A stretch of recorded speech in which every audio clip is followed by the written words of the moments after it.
Bismillahirrahmanirrahim. Assalamualaikum warahmatullahi wabarakatuh. Alhamdulillah, alhamdulillahillazi ala rasulillahi bil huda wa dinil haqq liyudhhirahu 'alad din. Asyhadu an la ilaha illallah wahdahu la syarikalah wa asyhadu anna Muhammadan abduhu wa rasuluh. Raditu billahi robba wa bil islami dina wa bi Muhammadin sallallahu alaihi wasallam an-nabiyya. Tentunya puji syukur kita panjatkan kehadirat Allah Subhanahu wa taala karena di malam ke-18 ini kita tetap istiqomah untuk melaksanakan ibadah puasa dan kemudian melanjutkan sholat serta sholat sunat lainnya. Kemudian salawat dan salam kepada junjungan Nabiullah Muhammad sallallahu alaihi wasallam sebagai suri tauladan bagi kita semua. Semoga kita tetap istiqomah sampai akhir kelak dan pada akhirnya kita bisa mendapatkan syafaat dari beliau di akhir. Bapak Ibu jamaah salat tarawih yang insyaallah dirahmati Allah Subhanahu wa taala. Sebagai manusia biasa itu sangat normatif ketika dampak sebuah aktivitas itu kita ingin lihat cepat. Itu sebuah naluri manusia. Lantas kemudian berkaitan dengan puasa, terkadang kita menganggap puasa ini hanya sebagai ibadah ritual yang nantinya kita bisa dapatkan di akhir. Padahal ketika kita kaji, puasa tentu tidak semata ibadah ritual yang untuk mendapatkan kebahagiaan akhirat, tetapi banyak aspek kehidupan dunia yang bisa kita petik jika kita maknai lebih dalam. Puasa sebagai sunatullah tentu tidak hanya diperuntukkan dalam meraih kesuksesan akhirat, karena kita ketahui bersama bahwa dunia ini memang hanyalah sementara. Ya, kita hanya tempat bersinggah, sehingga ibadah puasa bisa kita jadikan sebagai jalan untuk meraih kesuksesan akhirat. Tetapi tanpa adanya dunia, kesuksesan akhirat itu menjadi sulit. Ya, kalau kita kemana-mana membutuhkan finansial. Ya, kalau kita misalnya melaksanakan ibadah umrah di bulan suci Ramadan, maka itu biayanya jauh lebih tinggi. Dan itu membutuhkan finansial. Hotel-hotel di sekitaran masjid juga jauh lebih mahal. Oleh karena itu, dunia ini tidak bisa dipandang enteng. Tidak bisa dipandang sebelah mata. Antara dunia dan akhirat bagaikan dua sisi mata uang yang saling berkaitan. Bapak Ibu jamaah sekalian, Islam tidak pernah memisahkan dunia dan akhirat. Justru Allah Subhanahu wa taala senantiasa mengajarkan kita sebuah keseimbangan. Di dalam Al-Qur'an surah Al-Qasas ayat 77, Auzubillahi minasyaitonirrajim. Wabtaghi fima ataakallahu daral akhirah wa la tansa nasibaka min dunya. Yang artinya, carilah dengan apa yang Allah berikan kepadamu negeri akhirat, dan janganlah kamu melupakan bagianmu di dunia. Ya, ini satu ayat yang digabung satu kesatuan, surah Al-Qasas ayat 77, yang artinya memang kita harus menyeimbangkan ini, menyeimbangkan antara dunia dan akhirat. Puasa bukan hanya sebagai jalan meraih kesuksesan akhirat, Bapak Ibu jemaah sekalian. Sudah sering kita dengarkan, ya yang paling sering kita dengarkan bahkan, ya seolah-olah puasa ini hanya kebahagiaan akhirat. Ya, ini bisa mereduksi semangat kita untuk meraih dunia sebenarnya. Ya, sehingga kami mencoba menelaah manfaat puasa ini dari sisi kesuksesan dunianya. Setelah kami review beberapa hasil penelitian menunjukkan bahwa puasa ini bisa memberikan dampak positif bagi kesuksesan dunia. At least ada 4 hal. Yang pertama adalah puasa bisa melatih kedisiplinan. Ini bukan hal biasa, kedisiplinan ini. Kita bisa lihat negara-negara maju bisa maju karena disiplin. Ya, orang biasa tetapi disiplin dalam belajar bisa jauh lebih jago dibanding orang cerdas yang tidak disiplin.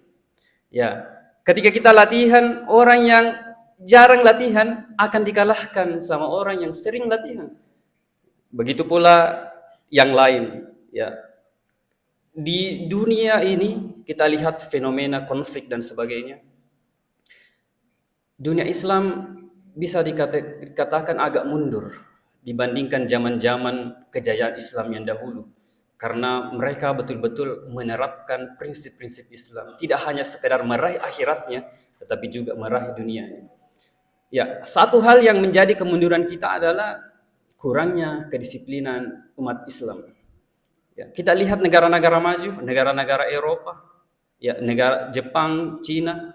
Ya, kalau saya perhatikan di Jepang itu, meskipun salju tebal, mobil tidak bisa jalan, tetap datang ke kantor, tetap datang ke kampus. Kalau mobilnya tidak bisa jalan, dia jalan kaki, meskipun berapa ratus meter. Ya, bahkan ada yang 1 kilometer. Ini menunjukkan kedisiplinan yang luar biasa. Kalau kita, ya saya juga begitu ya. Kalau sudah hujan mungkin kadang sudah malas, ya banyak alasan dan sebagainya. Tetapi di negara maju tidak mengenal adanya kemalasan. Bahkan mereka memang dididik untuk bisa disiplin luar biasa. Itu yang pertama. Ketika kita menerapkan efek kedisiplinan dalam berpuasa, maka kita bisa menjadi orang yang di atas rata-rata di dunia ini. Yang kedua, puasa melatih kesabaran. Ini bukan juga hal yang bisa kita pandang enteng. Karena salah satu ciri khas orang sukses ketika dia sabar dalam menghadapi segala kesulitan yang ditemuinya. Hidup ini tidak selalu berjalan mulus, Bapak Ibu sekalian. Terkadang kita menemui kendala. Ya, jika kita tidak bersabar dalam menghadapi kendala tersebut, maka kita akan mencari jalan pintas. Dan kemudian jalan pintas itu tentu akan menyulitkan kita sendiri. Ya. Sabar itu penting untuk meraih kesuksesan, Bapak Ibu jamaah sekalian. Ya. Allah Subhanahu wa taala berfirman, "Auzubillahi minasyaitonirrajim. Wasta'inu bis-sabri was-shalah. Wa innahu lakabiratun illa 'alal khashi'in." Ya, ini berdampingan antara sabar dan salat. Jadikanlah sabar dan salat sebagai penolongmu. Sesungguhnya yang demikian itu sungguh berat kecuali bagi orang-orang yang khusyuk. Ya, jadi kalau kita ada masalah, satu yang harus dilakukan adalah sabar dan tetap sholat. Karena sesungguhnya, ya di dalam satu ayat di dalam Al-Quran, saya lupa ayat apa, sesungguhnya masalah itu datang bersama dengan solusinya. Karena di dunia ini selalu berpasang-pasangan. Ada masalah pasti ada solusi. Ya. Oleh karena itu yang harus kita lakukan adalah bersabar mencari solusinya dan kemudian tetap sholat untuk bisa terkoneksi dengan Allah sehingga kita bisa diberikan petunjuk atas solusi itu. Bapak Ibu jamaah sekalian, kemudian bukan hanya sekali sholat, sabar dan sholat ini disebutkan di dalam Al-Quran. Surah Al-Baqarah ayat 153 pun menyatakan, mengulangi lagi. Auzubillahi minasyaitonirrajim. Ya ayyuhalladzina amanu ista'inu bis-sabri was-shalah innallaha ma'as sabirin. Ya, ditambah lagi bahwa sesungguhnya Allah bersama dengan orang-orang yang sabar. Ya, sabar sudah dimaknai tadi, sabar ketika ada cobaan kita hadapi dulu. Ya, kita hadapi dulu, tetap sabar, cari solusi, bukan berarti berdiam diri, mencari solusi, tetap sholat, minta petunjuk dari Allah Subhanahu wa taala. Bapak Ibu jamaah sekalian, dampak puasa yang berkaitan dengan sabar ini ya tentu sangat luar biasa. Kalau kita lihat di negara-negara maju, memang mereka tidak mengenal Islam sehingga aspek sabarnya biasa agak kurang. Ya, meskipun semangat disiplinnya tinggi, kerja kerasnya tinggi, tetapi aspek sabarnya ini kadang kurang. Sehingga mencari jalan ketika menghadapi masalah, cari jalan pintas. Ya, hasil penelitian WHO terbaru menunjukkan bahwa di dunia ini semakin hari semakin banyak orang yang suicide, bunuh diri. Dan setelah saya baca negara-negara yang rentan akan bunuh diri, ya negara yang pertama tentu karena dampak kemiskinan. Tidak sabar ketika terdampak kemiskinan. Beberapa negara di daerah Afrika, benua Afrika. Tetapi bukan hanya karena kemiskinan orang bunuh diri ternyata. Di negara Eropa yang kita kenal tingkat kesenangannya tinggi, ya tingkat ya ada level kesenangan setiap warga negara. Kita sering mendengarkan Nordic country misalnya Swedia, Finlandia, Norwegia, ya Belgia. Meskipun negara kaya, ternyata dia menempati level 10 besar tingkat bunuh diri yang tinggi. Kemudian diikuti oleh Korea Selatan yang kita gunakan banyak Android atau teknologi yang dia ciptakan. Diikuti oleh Jepang, Cina, bahkan negara-negara maju pun banyak mengalami kekosongan hati dan pada akhirnya kurang kesabaran dan bunuh diri. Bapak Ibu jamaah sekalian, ya alhamdulillah Indonesia tidak masuk ke dalam beberapa besar itu. Karena ya bukan masalah kebetulan, tetapi dominan kita beragama Islam dan insya Allah dengan memanfaatkan efek puasa ini, maka kemudian kita bisa mengaplikasikan nilai-nilai kesabaran. Bapak Ibu jamaah sekalian, seorang peraih Nobel bidang kimia, ya tahun lalu saya mengikuti kuliah umumnya, peneliti dari Denmark, Profesor Morten Meldal, mengatakan bahwa chemistry is life. Hidup ini adalah kimia. Karena overall our body consists of chemistry. Semuanya tentang kimia. Oleh karena itu, nilai kesabaran, motivasi dan sebagainya juga diatur oleh komponen kimia di dalam tubuh kita. Komponen kimia tersebut adalah ada yang disebut dengan serotonin, ada yang disebut dengan dopamin, ada yang disebut dengan kortisol.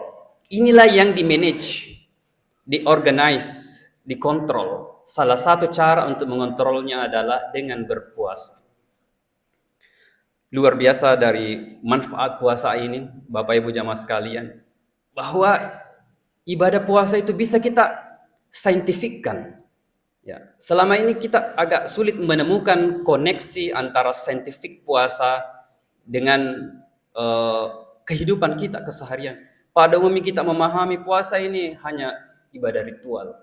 Ternyata dengan berpuasa, mengurangi makan, dan ada waktu-waktu tertentu untuk menahan dan berbuka, itu ternyata sangat ampuh untuk mengontrol yang namanya komponen kimia tersebut agar dampaknya positif bagi kita, seperti serotonin, dopamin, dan kortisol tersebut. Sebagai contoh, saya beri contoh satu saja di antara senyawa itu. Kita melihat fenomena yang ada saat ini, orang-orang yang tidak mengenal agama, dalam hal ini tidak mengenal Islam, maka kondisi hormon itu tidak terkontrol dengan baik. Sehingga kita bisa melihat fenomena banyak orang kaya di luar negeri sana mencari kesenangan yang lain, tidak puas dengan kesenangan yang ada yang normal, ya seperti angkat saja contoh kasus Epstein file itu. Ini sesuatu hal yang di luar nalar. Orang kaya, pejabat dan sebagainya memanfaatkan hal-hal lain untuk mendapatkan kesenangan yang tidak ada habisnya.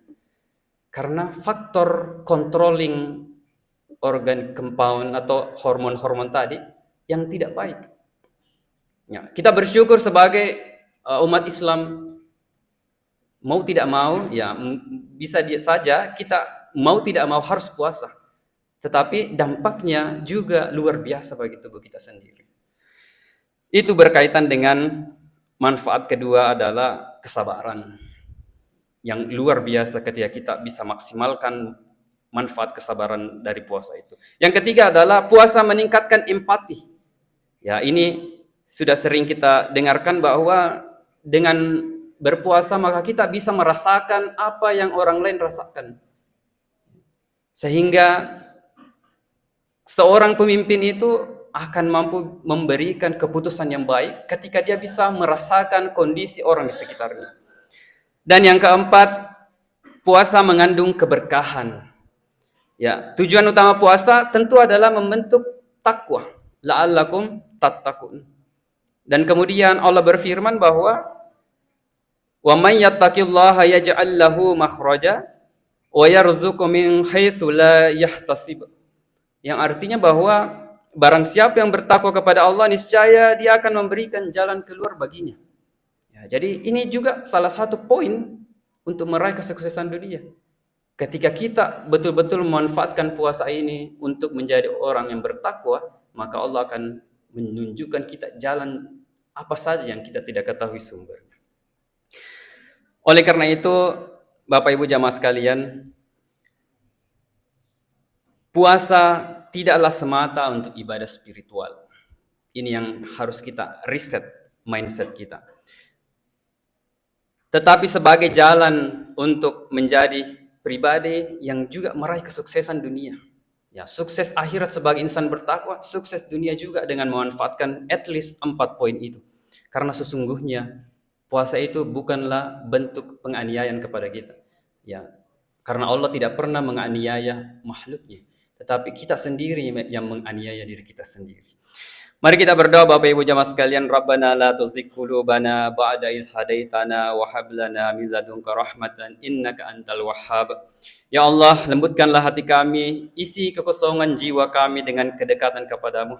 Jadikan puasa kami ini sebagai sebab kesuksesan untuk Engkau ridhoi. Amin amin ya rabbal alamin. Subhanakallahumma wa bihamdik asyhadu an la ilaha illa anta astaghfiruka wa atubu ilaik. Wallahu waliyut taufiq wal hidayah. Wassalamualaikum warahmatullahi wabarakatuh.